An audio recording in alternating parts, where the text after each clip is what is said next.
Assalamualaikum warahmatullahi wabarakatuh. Perkenalkan, saya Kurniahana Putri dengan NIM 241001017. Soal yang pertama, jelaskan secara singkat perkembangan tasawuf di era Rasulullah Shallallahu Alaihi Wasallam sampai menjadi amali, akhlaki, dan falsafi. Esensi tasawuf sudah ada sejak zaman Nabi Shallallahu Alaihi Wasallam, sebagaimana dalam hadis Jibril yang menanyakan kepada Rasulullah Shallallahu Alaihi Wasallam tentang makna iman, Islam, dan ihsan. Terkait ihsan, Nabi menjawab, ihsan adalah engkau menyembah Allah seakan-akan engkau menyaksikannya. Jika tidak dapat seperti itu, maka engkau harus merasakan bahwa Dia selalu mengawasimu. Pada era Nabi dan sahabat, tasawuf belum menjadi sebuah istilah. Belum ditemukan istilah ahwal, makom, fana, bako, dan istilah-istilah tasawuf lainnya. Meski demikian, substansi dari istilah-istilah tersebut sudah ada di era Nabi dan sahabat. Adapun dalam perkembangannya, tasawuf dapat diklasifikasikan menjadi 3 macam. Yang pertama, tasawuf amali. Pada abad pertama dan kedua Hijriah, tasawuf merupakan amaliyah ibadah, mendekatkan diri kepada Allah. Pada periode ini, para sufi belum memberi perhatian mendalam tentang keadaan-keadaan hati dan tahapan-tahapan suluk.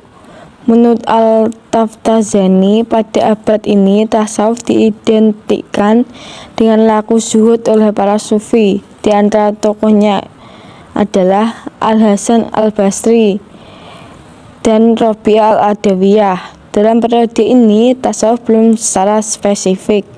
Yang kedua, tasawuf akhlaki. Tasawuf akhlaki mulai muncul pada abad ketiga Hijriah. Pada periode ini, para sufi mulai memberi perhatian yang mendalam tentang keadaan-keadaan hati dan proses suluk. Perhatian mereka dalam sisi akhlak sangat mendalam, hingga mereka membuat metode untuk bermakrifat dengan zauk atau intuisi. Mereka beranggapan untuk dapat bermakrifat kepada Allah, setidaknya seorang sufi harus bertahalli atau membersihkan hati dari sifat-sifat tercela seperti dendam, hasud, sombong, riya, zinat dunia, dan lain-lain. Lalu bertahalli menghiasi hati dengan sifat-sifat baik seperti sabar, syukur, zuhud, tawakal, mahabbah, syauq, ridho, dan lain-lain. Sehingga tatkala hati mereka telah jernih, mereka dapat merasakan tajalli, ketersingkapan hati, sehingga dapat bermakrifat secara dengan zauk atas wujud Allah Ta'ala.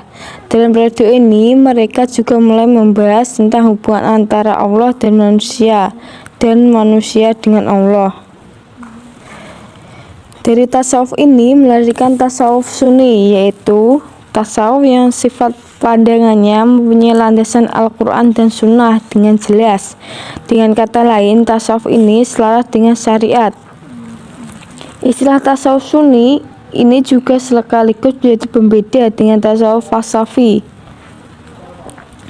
Yang ketiga, tasawuf falsafi. Tasawuf falsafi adalah tasawuf yang mencampur adukan zauk dengan pandangan-pandangan akal dan mengistilahkannya dengan istilah-istilah filsafat.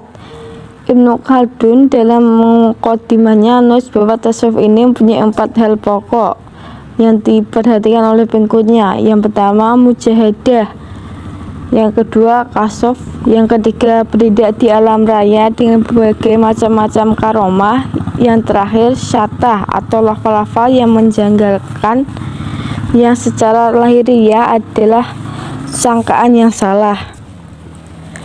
Soal yang kedua, mengapa Imam Al-Ghazali dan Imam Al-Junaidi menjadi representasi dari tasawuf aswaja? Jelaskan. Imam Al-Ghazali dan Imam Al-Junaidi adalah representasi dari tasawuf aswaja an-nahdiyah, sebab Tasawuf mereka dilandasi oleh dalil Al-Quran dan Sunnah secara jelas.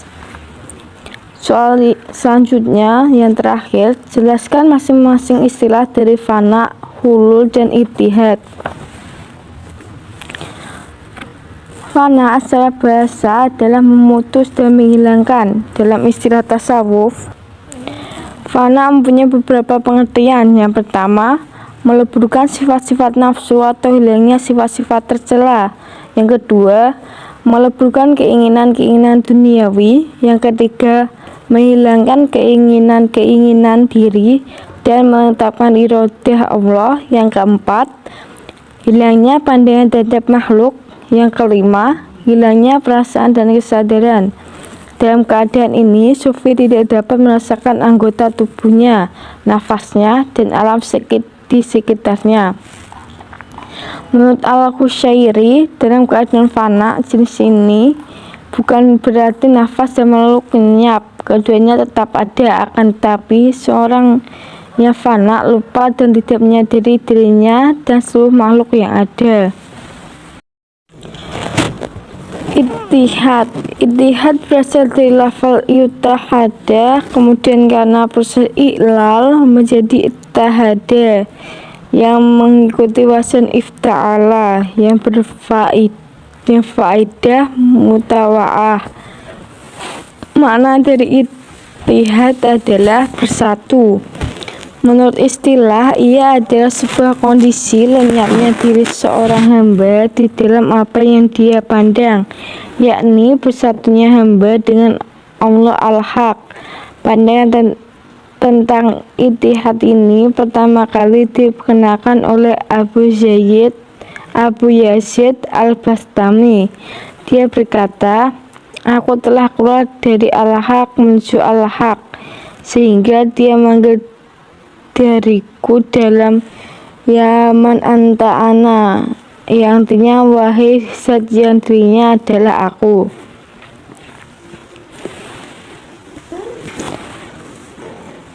Yang terakhir, hulul. Hulul terambil dari akar kata hala. Ibnu Faris menyebut bahwa secara bahasa maknanya adalah membuka sesuatu sehingga sesuatu tersebut tidak terhalang sama sekali. Dalam istilah tasawuf, hulul adalah bertempatnya tabiat ketuhanan di dalam tabiat kemanusiaan, atau dengan ibarat lain, ia adalah bertempatnya lahud di dalam nasut. Hal ini dapat kita pahami dari beberapa syair al-Halaj, yang artinya, aku adalah orang yang mencintai dan orang yang aku cinta adalah aku. Kami adalah dua ruh yang mendiami satu badan. Maka apabila kamu melihat aku, kamu juga melihat dia. Dan apabila kamu melihatnya, kamu juga melihat kami. Dalam syairnya yang lain, Al-Halaj berkata, kau mengalir di antara jantung dan hatiku, seperti mengalirnya air mata dari pelupuk mataku. Kau bertempat di hati, di dalam sanubariku, sebagaimana bertempatnya ruh di dalam badan.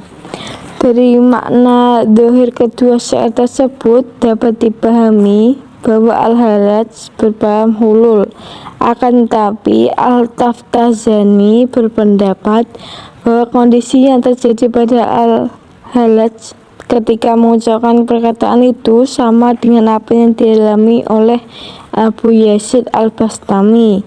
Apa yang diucapkan oleh Al-Halaj adalah syatah, yaitu ucapan yang keluar dari mulut seseorang sufi ketika sakar yang secara lahiriah bertentangan dengan akidah dan syariat.